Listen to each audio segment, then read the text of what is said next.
It's been a hell of a decade and we've seen a lot of progression over the past 10 years. We've seen some game modes become some of the biggest the world has ever seen. We've seen a rise in really rich, story-driven games which are still thriving. We have seen multiplayer games and esports become one of the biggest spectacles the world has ever seen, and we have witnessed the new line in technological advancements and the next gen of consoles. Because we are now in 2020, and Happy New Year by the way, I thought it would be nice to look back at every year since 2009 and look at the best games during those years. I also want to state my favourite games from those years and try to explain why I felt like they were the deserving winners. Peggle 2! So welcome to WiseFish Gaming, and today we are going to be looking at the best games throughout the decade.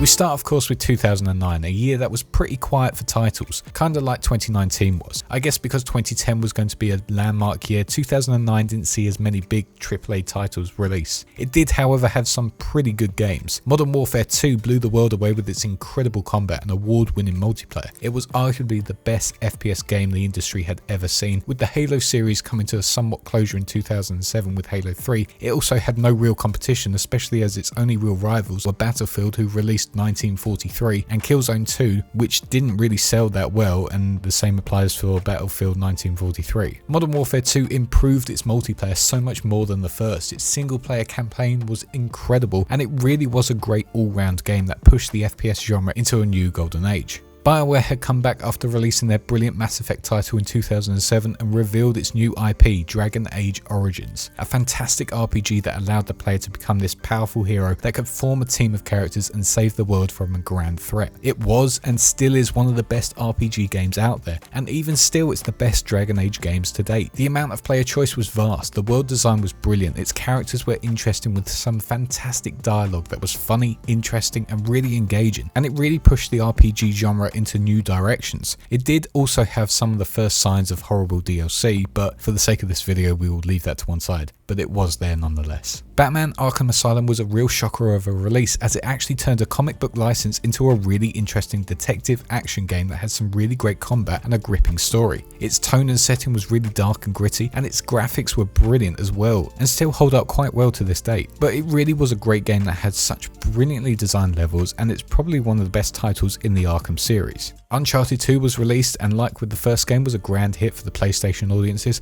and despite the mass controversies, Left 4 Dead 2 also released and became one of the best zombie party games that is still played by thousands of players to this date, with the community hoping and praying maybe one day there will be a third. Esports' biggest ever game, League of Legends, also came out this year and unsurprisingly became a huge hit all over the world, especially in the Asian markets. Says it all that it's still top of the Twitch charts today and still sells out millions of seats at esports events. It's not my type of game personally, but it did give us a video game donkey, so I'm not really complaining. The greatest jazz album of all time, Halo 3 ODST, came out this year as well and amazed the Halo community with what can only be described as one of the most atmospheric Halo games there are. Although it was hit with controversy because of its length, it was still a great game. Just before that, Bungie also released a new Halo spin-off, Halo Wars, the first ever, to my knowledge, RTS game that had come to consoles that had great controls and a fantastic story. And even if it's not your cup of tea, it still needs to be praised for its inventiveness, and the fact that they brought an RTS to console was pretty commendable. There were a few pretty good other games that released this year, such as Prototype, Trials HD, Torchlight, Resident Evil 5 and Plants vs Zombies, but my favourite game of 2009 had to go to the brilliant Dragon Age Origins, simply because it was an absolutely fantastic all-round RPG game that really pushed the genre into a new direction. Moving on to 2010, and this was the start of the new decade, and it was here where tons, and I mean tons, of big games came out. Within this year we saw the fantastic second Mass Effect game release, which is actually quite remarkable considering Dragon Age came out the year before, but somehow BioWare was able to release another absolute smash that had an epic story with brilliant characters and so much player choice. We also had the murder mystery series Heavy Rain, which was seen as hit and miss by a lot of people, but it was certainly a different gaming experience, one with a real focus once again on player choice. It was also birth of one of the funniest glitches I had ever seen. Halo Reach was a lovely send-off for Bungie, a chance for them to really experiment with the Halo formula, as well as try something a little different. Controversial, yes, as it went against the books and introduced mechanics which were very questionable at the time, like sprint and armor lock, but nonetheless it was a nice send-off for Bungie and the original Halo games. BioShock 2 was a questionable game, but was still very enjoyable. Certainly not the best in the series, but the setting and tone was nailed once again, and its gameplay was very interesting. Amnesia terrified players everywhere with its incredibly tense, non-combat horror mechanics and dark world, and Super Meat Boy frustrated players left, right and centre with its incredibly difficult levels and super slippery controls, but nonetheless it sold extremely well and was top of YouTube and Twitch for many weeks on end. Call of Duty was back once again with another fantastic title of Black Ops, which introduced a new setting which had a brilliant new story focused on the Cold War and the secrets behind governments. Its gameplay was as good as ever, and its multiplayer was once again a blast to play. It easily beat Halo Reach as much as it pains me to say, but for me it was the better multiplayer experience out of the two, but that's my personal opinion. But Battlefield was also a big competitor with their release of Bad Company 2, a great game that I feel still doesn't get enough praise. It had a great story, fantastic combat, really funny dialogue and a great all-round experience. It's certainly a great contender against Black Ops, but sadly it was just forgotten about a bit.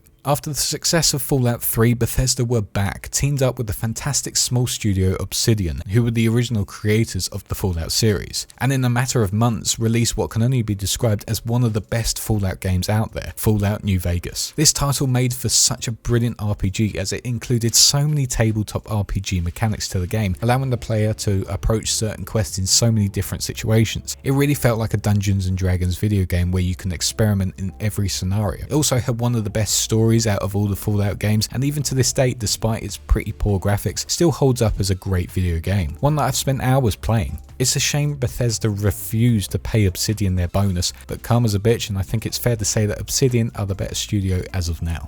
Metro 2033 released this year and really made for such a brilliant survival horror game set in the metros of Russia in a post-apocalyptic world. Then you had the groundbreaking new IP from Rockstar, the breathtaking Red Dead Redemption, a game that was just beautifully crafted with a rich, engaging world, a really immersive story, characters that were so memorable, and just a new, refreshing setting for a video game. Before this, I can't think of any really big Western games that were made at this standard. It was nice to see, and it really was a massive crowd pleaser. But if I had to say my favourite game of 2010, it would have to go to Mass Effect 2 over Red Dead Redemption, just simply because the whole universe of Mass Effect was so rich in lore, so brilliantly crafted with so much to explore, so much to see, so much choice, amazing characters, and a story that was so memorable. That, matched with some massive names such as Martin Sheen and Keith David, made this just a monumental game that is just one of the best games of all time.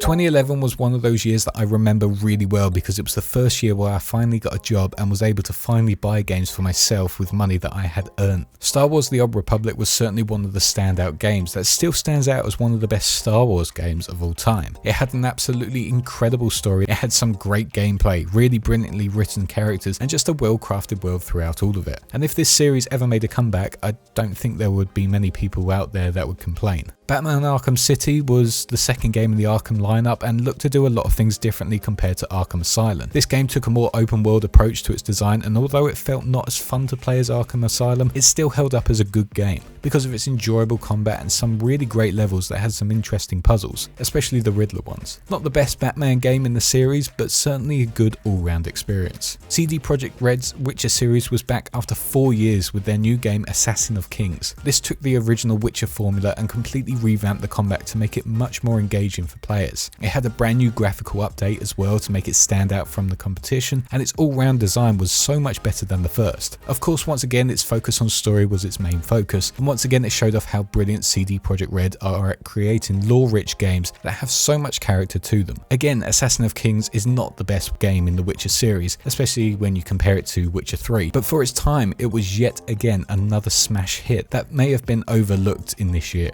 Uncharted 3 came back for another title and was once again another big hit for the PlayStation fans out there. A really underrated series, I think, the Uncharted games. A real shame they haven't ventured out into PC or Xbox because they are really brilliant games that don't get that much recognition. But yeah, 2011 saw Uncharted 3 come out and that was a really great game. Portal 2 was released, which expanded the first Portal game, adding a really enjoyable and funny story to it with some brilliant voice acting by comic legend Stephen Merchant. It also allowed you to play a separate campaign with friends, and once again it was just a nice little puzzle game that was so different to anything else on the market, proving again that Valve were just ahead of the game in their creativity. Call of Duty were once again back, but this time it wasn't as good as their previous titles. Modern Warfare 3 was a good game, but because of the loss of two of Infinity Ward's lead designers and their forming of Respawn Entertainment, the story seemed to be not as good as previous games. However, big competitor DICE released Battlefield 3, which if you ask me was the clear winner of the best FPS game of the year. The modern combat and the updated visuals within the Frostbite engine just pushed this whole franchise into new areas. It looks stunning, it played incredibly, the 64-player war modes were incredibly intense, and its map designs were really something to behold. These years were certainly the years of Battlefield because of their new engine and their focus on combat. It really made for some excellent all-out war games. Dark Souls shocked people with just how difficult its combat was. It's a fantastic game that really challenged the players to keep pushing on, just one more go and you can beat it. It was certainly more of a test than a game, but it was a game that set up a fantastic franchise that has inspired so many other titles along the way.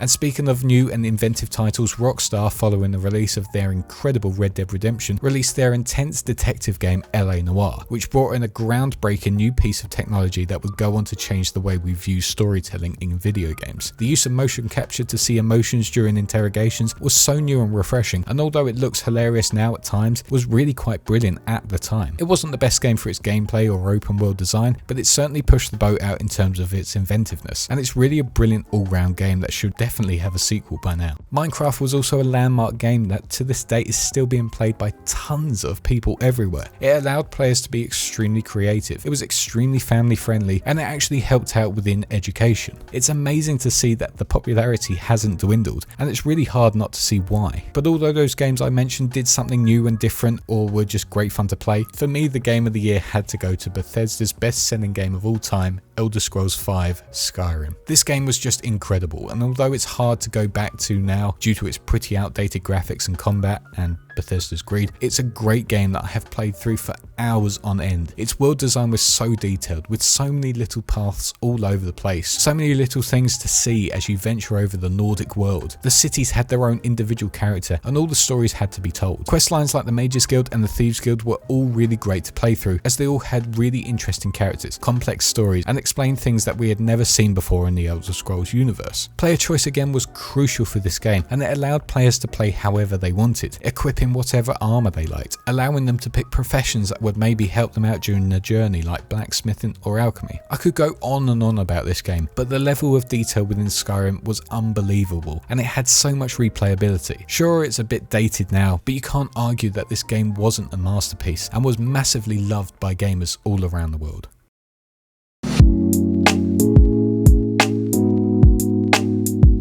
2012 was worse than 2011, with some of the games being really poor. In fact, looking through the list of games for 2012, I can only really think of a few that stood out as being good games, and even then some people would probably disagree, but I'll try and go through them anyway. Journey was certainly a standout game for me. Although it isn't everyone's cup of tea, Journey just was one of those games that you could sit back and relax to. It was a slow storytelling game that let the player just, as I say, relax. It had a lovely visual art style, a really soft and calming soundtrack, and it was just a really nice all-round experience that has gone on to influence other games all over the years. Dishonored was a really cool idea for an assassin type game, one set in a fictitious world where industry rules the land. The focus on stealth gameplay added something new and made up for the fact that we hadn't really had a good Assassin's Creed game for a while now, and Splinter Cell seemed to just be a dead IP by this point. It also had a lot of player choice in it, allowing players to pick which direction they went or how they approached the quest.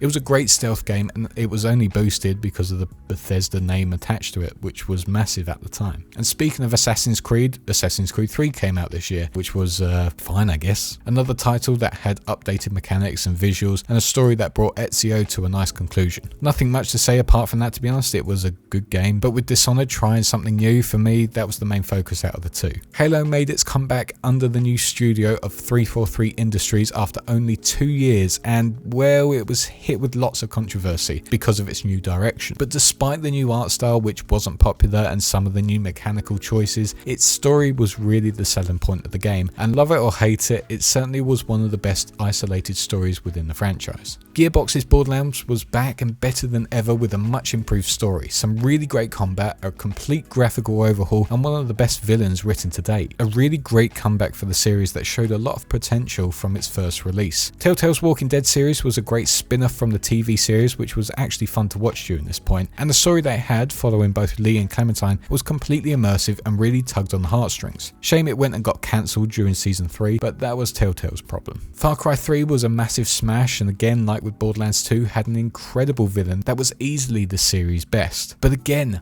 best of the year had to go to BioWare and their smash hit Mass Effect 3. Even though this game had a controversial ending, it can't take away from the amazing story, amazing level design, extremely well written characters, and a Shepard monologue that was really something special. It was a great send off for the trilogy, and for me, despite the ending, I had an absolute blast playing this game and feel it was worthy of all the awards it got.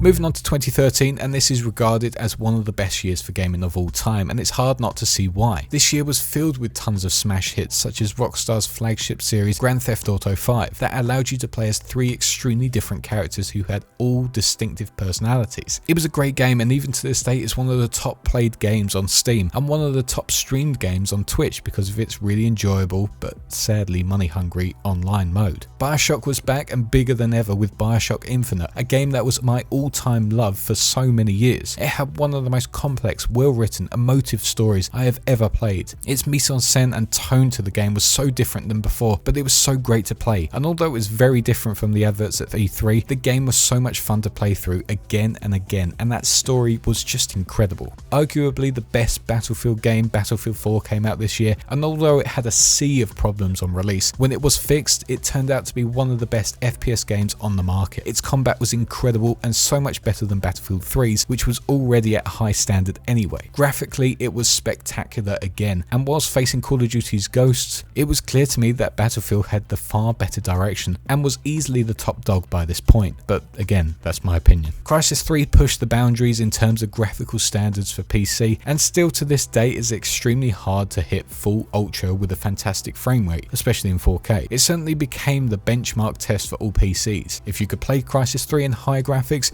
then you knew you had a good PC. Metro came back with Last Light and was as good as ever, with a story that was really quite superb, helping you learn more about the Dark Ones and the way of life in the Russian metro tunnels. I really feel like this franchise has been forgotten about during this decade, a really underrated game that deserves more praise. League of Legends found its competitor with Valve's Dota 2, the first game to ever have an esports prize pool of $1 million. A fantastic MOBA game that had and still has a massive following all around the world. Again, it's not my cup of tea personally, but it still has to be massively praised for what it did for the esports industry. If you haven't watched the Dota 2 documentary, I highly advise you watch it. It's a really good watch and it shows you how much the esports industry has changed.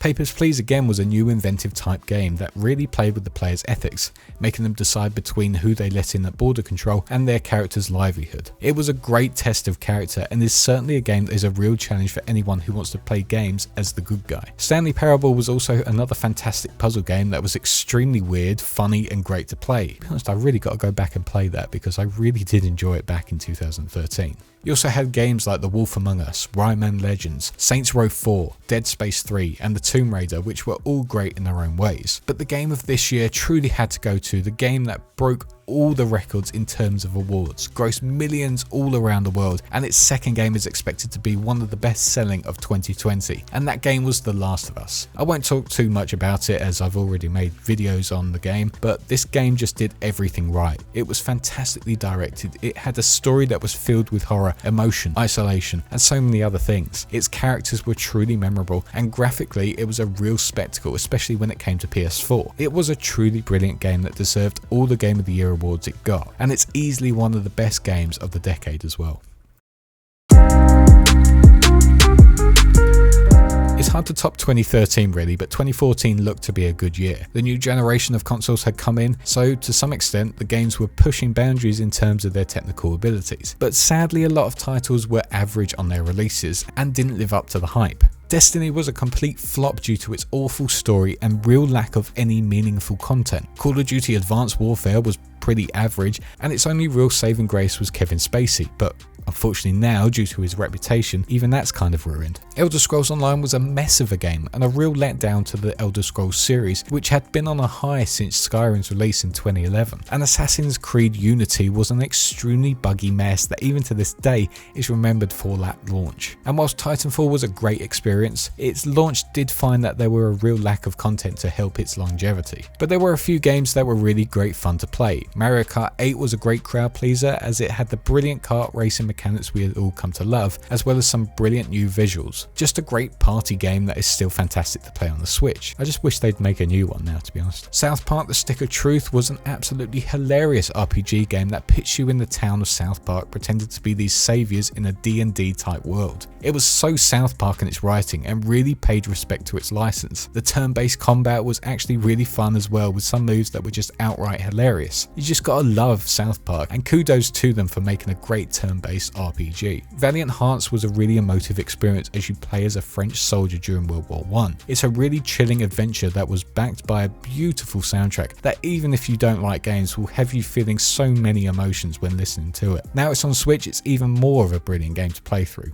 I'd highly advise it. Dark Souls was back for its second game, and it was more Dark Souls with a bit more focus on the storyline. A great game again for anyone who wanted to challenge their abilities. Alien Isolation was a fantastic horror game that took away all your weapons and made the player focus on stealth gameplay to get away from the alien tracking you down. It was a refreshing take on a horror game and made up for the disaster that was Colonial Marines, which was a disgusting mess of a game that had lies written all over it. Thankfully, the Alien license was saved by this brilliant title. Far Cry 4 took the famous Far Cry formula and combined it with a rich open world that was gorgeous to look at. Unfortunately, it was a bit of a repetitive game and the villain had a lot to live up to after Far Cry 3, but regardless, it was a good fun game for anyone who was a fan of the series. But for me, the best game of this year had to go to Dragon Age Inquisition, which actually is quite bad considering the fact that, looking back at Inquisition, it wasn't the best game I had ever played and certainly wasn't anywhere near as good as Origins. But the graphics were incredible, the gameplay was really fun, the characters who you meet along the way were engaging and well written, and it was a lot better than Dragon Age 2, which missed a lot of the marks and what made the series great. I clocked a lot of hours into this game and really enjoyed it at the time, but looking back now, for me 2014 was actually one of the worst gaming years so far. Despite the next gen consoles, it really didn't offer many games for both PlayStation or Xbox. It was a real shame really, but going into 2015, hopefully things changed.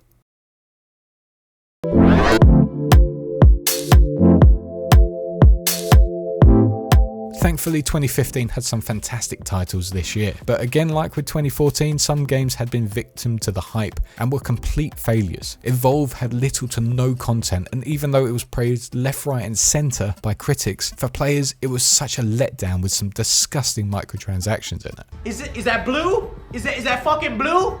This is fucking blue! Halo 5 was advertised to be this fight for the truth with Chief against Locke, but when the game came out, it was far from that, and was the Halo game that pushed it as far away from the franchise's image than any other game, making it feel more like a Call of Duty game than anything else. Black Ops 3 was a mess of a game. Battlefield Hardline was equally as bad, as it resembled more of a cheap Netflix crime drama than an actual story-rich game. Star Wars Battlefront was also an awful game as it had no substance to it, and Guitar Hero had finally shot itself in the face with the release of Guitar Hero Live. But with all those bad games came a sea of brilliant ones. Rainbow Six Siege, although a controversial title in the series, really boosted Ubisoft's presence in the esports world and allowed for some really tactical PvP that focused on teamwork and player abilities. Whilst it lacked a good single player story, it certainly was a great PvP game for those who enjoyed titles like CSGO. Rocket League was also an incredible PvP game which was unlike anything seen before, playing football with cars. It had some fantastic control controls, and its game modes were just so thrilling. It became a massive crowd pleaser, did well in the esports scene, and is still being played by millions of people. Nintendo also released the new IP Splatoon, a family-friendly FPS that had PvP included in it. It was a good fun game with some unique visuals, once again allowing Nintendo to add another great title and new characters to their first-party library. Bloodborne was a spin-off game from the creators of Dark Souls, which actually made the player focus more on being aggressive. It was certainly very different from the defensive stance they took with Dark Souls. Although it seemed very similar to the Dark Souls series, this new focus certainly helped it stand out on its own and made for another smash hit. Destiny finally found its true identity with the release of The Taken King, which had an incredible main story with some truly beautiful cutscenes and a fantastic main villain. As well as that, it added some much needed improvements to the all-round feel of the game, making it much more enjoyable to play and giving it a new rebirth which was much needed from a full year of just poor content. It certainly still is one of the best storylines Destiny has ever had. Undertale was a really unique indie game that had some great comical lines as well as really brilliant world design. It was turn-based combat, but every battle felt different, and it made you choose between being a good guy or a bad guy by giving you money if you killed an enemy or XP if you spare them. Certainly has become one of the best indie games that has ever been made and has really influenced some good old memes.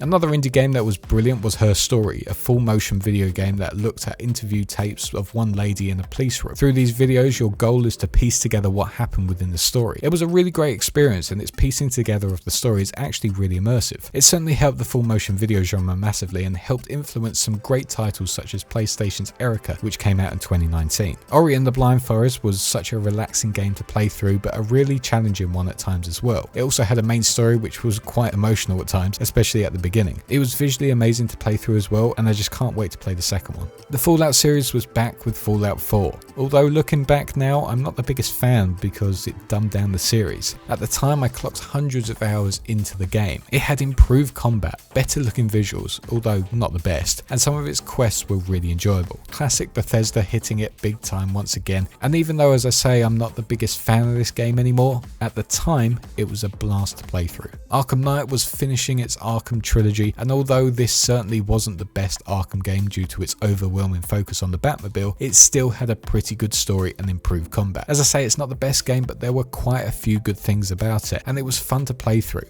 Well, unless you're on PC, then it was an utter shit show. Hideo Kojima released his final Metal Gear Solid game, Metal Gear 5 The Phantom Pain, which was a really great game to play. It had a brilliant story that had some great cutscenes. The voice acting was brilliant, the visuals were stunning, and the amount of player choice when going into missions was vast. You could do pretty much anything you wanted when going into bases. It was so open to player choice that it was filled with replayability, and it was a real shame that the ending of the game was a letdown due to Kojima's relationship with Konami, but still that doesn't take away from the all-round experience from the game. But easily the best game of the year without a doubt has to go to the monumental game The Witcher 3 Wild Hunt, a simply stunning RPG game that just did so much right. I'm looking to do a video on why I love this game so much, so I won't say much, but to me this was the game of the decade. It had so much going for it. Great story, great characters, brilliant gameplay, vast and engaging open world, really well designed areas, 60+ hour campaign with 30+ hour expansions and so many side activities to do. It also had a little side game which became its own thing, which was Gwent,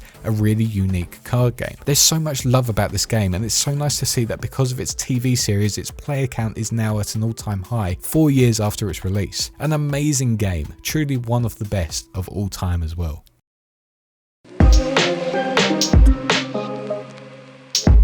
Going into the more recent years, and you start to see a pattern with games that were overly hyped. A lot came out and let people down or just did horrible monetization practices. No Man's Sky was the talking point of the whole year, but on its release people quickly realised it wasn't what they expected and was again filled by lies. Battleborn was trying to breach the market for the hero-based PvP shooter, but unfortunately with the release of Overwatch this same year, it meant that its player base was almost non-existent and saw it go on sale within a couple of months. Far Cry Primal was found out to be the Far Cry 4 map with just a different texture over the top of it, and overall it was just an average experience. And sadly Gears 4, which looked to be making a comeback for the Gears franchise, just didn't win over audiences as much as they maybe hoped. Yet again meaning that the Xbox One didn't really have a main title that helped sell the console. But 2016 did have some good titles as well, with a lot of indie games making some of the best. Overwatch won the world over with its amazingly polished first-person shooter combat. It had fantastic heroes, great maps, really cool design, and that all-famous Blizzard polish to it. It did arguably popularize the loot box, and for that in my opinion it doesn't deserve Game of the Year, that and the fact that it didn't really have much content at the start, but it was an extremely fun game to play. Doom made its big comeback, and after first being a big worry for many people due to its poor development cycle, it actually went on to be one of the best reboots of all time. It looked visually amazing, the map design was really quite excellent with lots to see and find, and the combat was just so satisfying with a real focus on charging in and taking on every single demon in front of you. And to top it off, the soundtrack was so fucking intense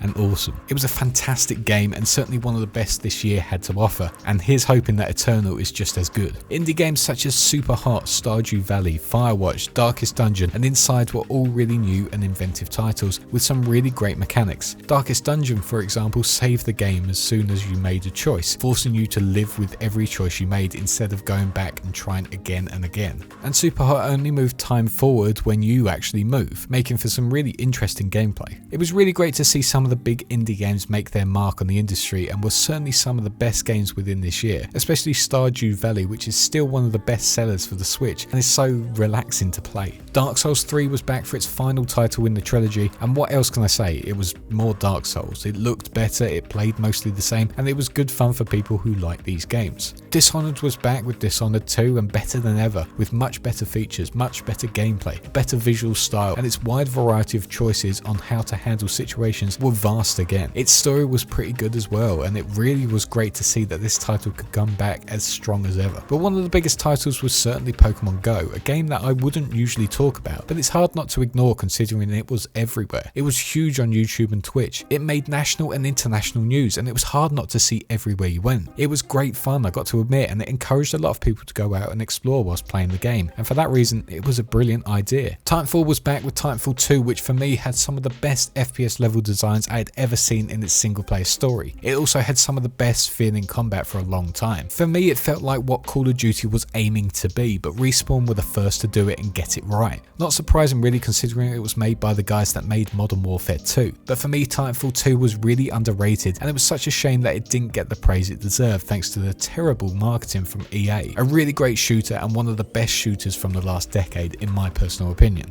But the best game of 2016 had to go to the absolutely brilliant PlayStation title Uncharted 4, which just completely nailed storytelling within video games. It had such great pacing, all the characters had brilliantly written dialogue, and the acting was of such top quality. Its new levels were fantastic, and its new open world sections, which included the puzzles, were a nice welcome addition. And on top of all that, the graphics were of insane standard. For a console of that time, and even now actually, they are still some of the best I've ever seen. The landscapes, the character models, and just the all-round design was beautiful. Naughty Dog went above and beyond with this game, and it was well deserving of the Game of the Year. It was a truly fantastic game that I really need to go back and play again.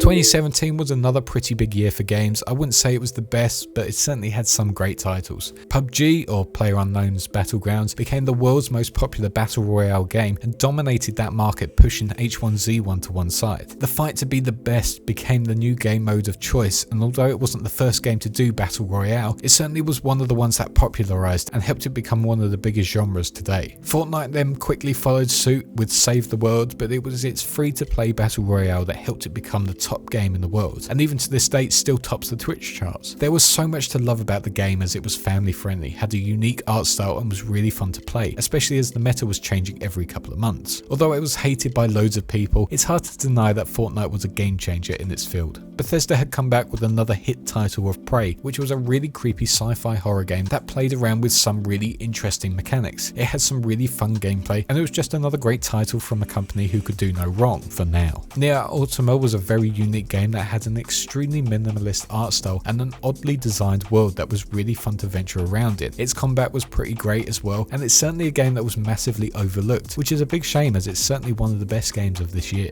Assassin's Creed made a comeback after having a year break, and with their return Ubisoft made a beautifully designed open world adventure set in the golden lands of Egypt. It had a pretty interesting story, a new style of combat, and far more RPG elements to its design. It finally felt new and refreshing, and it was nice to see Assassin's Creed come back fighting. Cuphead was an absolutely beautiful game as it was all hand animated to look like an old 30s cartoon. This art style just made it stand out so much, and its old school type game design, fighting against extremely difficult but wacky bosses, was really enjoyable, even if it did cause tons of aneurysms along the way. The other indie games that were released this year, such as What Remains of Edith Finch, Hollow Knight and Little Nightmares, were also great in terms of their inventiveness. One of Edith Finch's levels was so groundbreaking, having you control two different scenes at the same time, whilst also showing you a really emotive story. This game is certainly one to check out, and even though it's short, the level designs are fantastic, but they all had something new to them and they were all just great to play through. Hellblade: Senua's Sacrifice was also a brilliantly designed game, which was from the makers of the Devil May Cry series. This game was set in Helheim and followed the journey of Senua. Its sound design was unbelievable and so tense and creepy, but added to the overall experience. Its gameplay was quite fun, but it was its story and its world design that really made the game shine. And it's great to see that Xbox noticed its potential, and I can't wait for the second game. Halo was back with Halo Wars 2, and to be honest, even though 343 have stopped supporting it and its popularity wasn't as big as the mainline Halo games, it was still a really great Halo experience, which had an absolutely brilliant art style, which was so much better than Halo 5's, and its gameplay was great for anyone who was a big fan of RTS games. The fact that it worked really well on Xbox was a nice touch, and you can also play it on PC, which felt great to play. Shame it's lost its popularity, but thanks to people like Team Respawn, it's still great fun to play and watch, and 343 should definitely keep supporting it. Divinity Original Sin 2 was one of the best RPG games I played this year, as it had so much choice in it, and it was hard to ever have the same experience as someone else. In this game you could choose who would be in your team, and that would affect your adventures. They could also die, meaning that they would be gone forever. It was a real D&D RPG game that had a beautiful art style and a fantastic campaign, and it's very underrated again,